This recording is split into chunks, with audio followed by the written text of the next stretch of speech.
Hello and welcome. I will be answering JAMB 2010 Physics Past Question 20. The small droplets of water that forms on the grass in the early hours of the morning is A. Dew, B. Mist, C. Fog, D. Hail. So there's a phenomenon that occurs in the early hours of the morning where you find water droplets on the grass.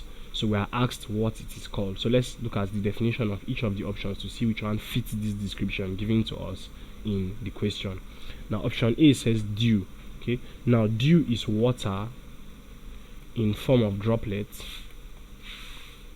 Water in the form of droplets that appears on thin exposed surfaces in the morning or sometimes in the evening. Okay, in rare cases in the evening. Now due to condensation of atmospheric moisture. So that is dew. Now option B says mist, and mist is defined as a cloud of tiny water droplets suspended in the atmosphere.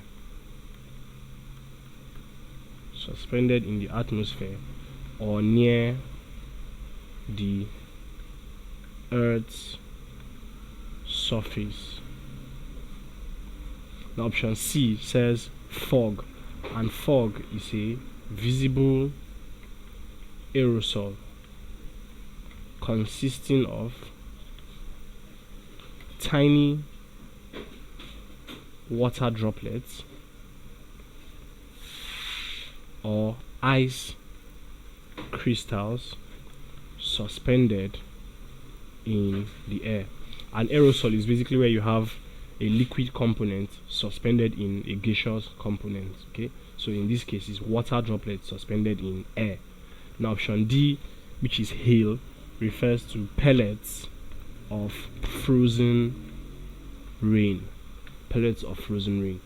Now from the definitions we have given, option A, which is dew, we define that as water in the form of droplets. So water droplets that appears on thin exposed surfaces such as, of course, grass in the morning due to the condensation of atmospheric moisture. Okay, so that basically fits into the description of what we have in the question, as we described it as droplets of water that forms on thin surfaces such as grass in the early hours of the morning, and we explain this phenomenon due to the condensation of atmospheric moisture. So option A, which is dew, is the correct answer to this question. Thank you, and please subscribe to this channel for more videos and for more past questions and answers.